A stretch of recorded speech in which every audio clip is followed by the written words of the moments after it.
Pada bab listrik statis berikutnya yang akan kita bahas adalah tentang medan listrik.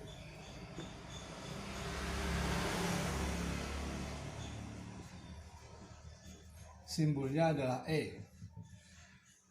Jadi tentang pengertian medan listrik sudah kita tampilkan nanti di e-learning yang berupa teks.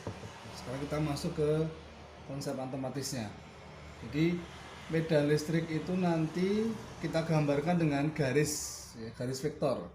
Kalau ini muatan positif, maka arah medan listriknya adalah keluar atau bisa dikatakan meninggalkan muatan. Jadi arah medan listriknya adalah keluar. Kalau muatan negatif, maka arah medan listriknya menuju ke muatan atau bisa dikatakan masuk ke muatan atau menuju muatan begitu. Kemudian berapa besarnya kuat medan listrik pada setiap muatan. Jadi kalau ada sebuah muatan plus misalkan dengan nilai muatan Q, ada sebuah titik yang berjarak R dari muatan, berapa besar kuat medan di titik ini. Kalau kita misalkan karena ini muatan plus ya, maka arah medannya ke kanan atau meninggalkan muatan, maka besarnya kuat medan tersebut dihitung dengan K, besarnya muatan dibagi dengan R kuadrat. Ya, jadi bergantung dengan muatan. Semakin besar muatan, maka semakin besar nilai kuat medan listriknya. Semakin besar jaraknya, maka nilai E semakin kecil karena berbanding terbalik. Ya, itu nilai kuat medan listriknya. Ya. Nah, nanti satuannya adalah medan listrik. Ya, satuannya Newton per Coulomb. Itu besarnya kuat medan listrik pada sebuah muatan. Kita ambil contoh yang simpel, misalkan ada sebuah muatan negatif, sekarang negatif ya. Nilainya adalah min 4 mikrocoulomb. Ada sebuah titik yang berjarak misalkan 4 cm. Pertanyaannya, kalau ini misalkan titik A, maka berapa kuat medan listrik di titik A? Maka dapat kita tentukan dengan hitungan begini. Yang pertama selalu kita tulis diketnya dulu. Q-nya adalah min 4 mikrocoulomb, maka menjadi min 4, 10 pangkat min 6 coulomb ya. Jangan lupa mikro menjadi pangkat min 6. R-nya adalah 4 cm, menjadi 4, 10 pangkat min 2 meter. Ya. Kemudian ditanya nilai E di titik A. Berapa nilainya? Nah, kita hitung dengan persamaan yang tadi. E di titik A sama dengan K Q per R kuadrat. Nilai K-nya 9, 10 pangkat 9. Nilai Q-nya berapa? 4, 10 pangkat min 6 dibagi dengan R-nya 4, 10 pangkat min 2. Ingat dikuadratkan. Ya. Kita teruskan hitungannya. 9 dengan 4 kita bisa kalikan 36. 10 pangkat 9 dengan min 6 pangkat 3 dibagi dengan 16. 10 pangkat min 4. Hasilnya adalah ini kita bagi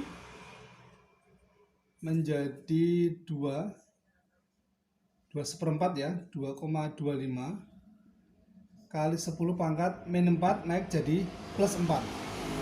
4 dengan 3 menjadi 7. Ya, ingat dalam hitungan nanti tanda min tidak ikut dalam perhitungan ya. Kita ambil nilai plusnya saja. Jadi min hanya untuk menentukan arah medan listriknya. Kalau min berarti dia arahnya ke kiri. Arah Jadi medan listrik juga besaran vektor ya, punya arah ke kiri. Tanda min tidak ikut dalam perhitungan. Kemudian bagaimana jika pada sebuah titik terpengaruh oleh lebih dari satu muatan?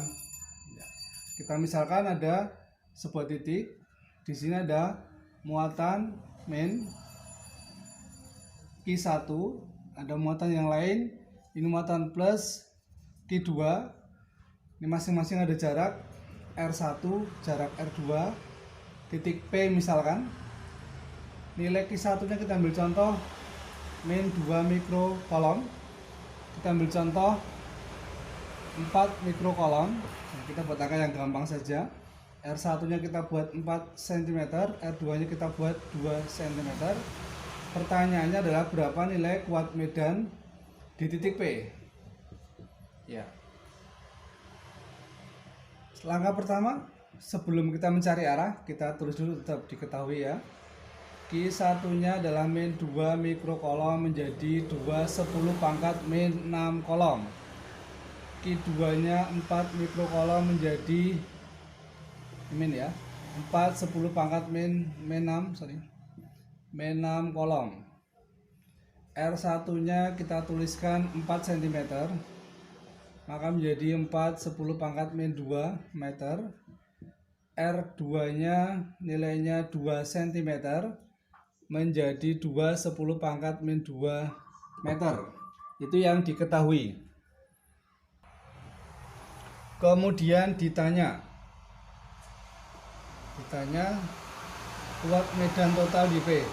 Nah, sebelum menghitung itu nilai EP dulu, maka nanti kita tentukan dulu arah E1 kemana, arah E2 kemana ya. Dari gambar ini kita tentukan dulu arah E1 dan E2 nya.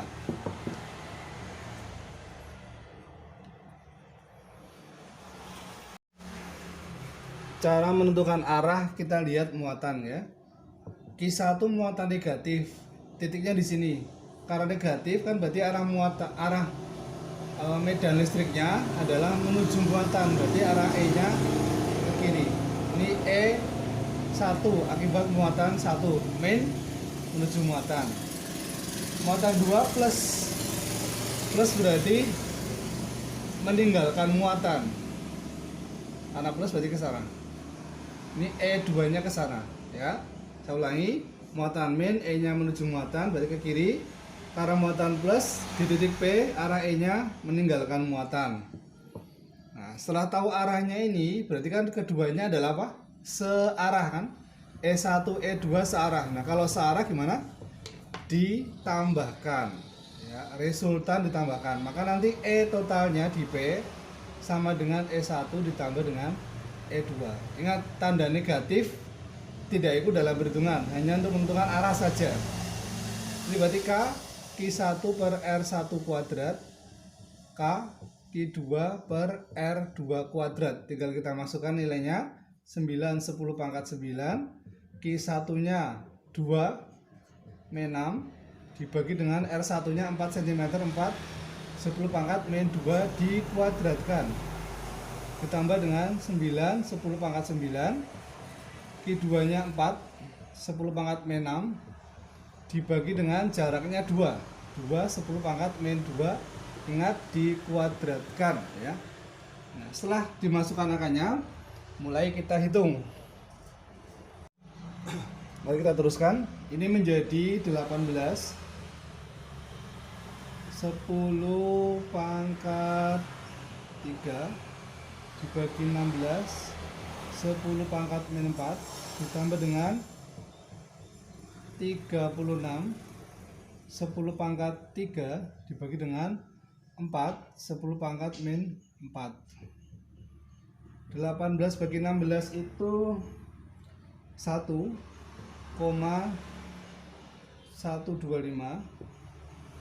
10 pangkat 7 ditambah dengan ini 9 10 pangkat 7. Maka hasilnya adalah, saya tulis di sini ya, ini enggak muat, 10,125. Maaf, saya hapus saja bawahnya aja ini. Ini menjadi 10,125, 10 pangkat 7 Newton per ohm. Itu tentang mencari nilai kuat medan listrik jika terpengaruh oleh lebih dari satu muatan. Ya, kita ambil contoh 2 muatan saja.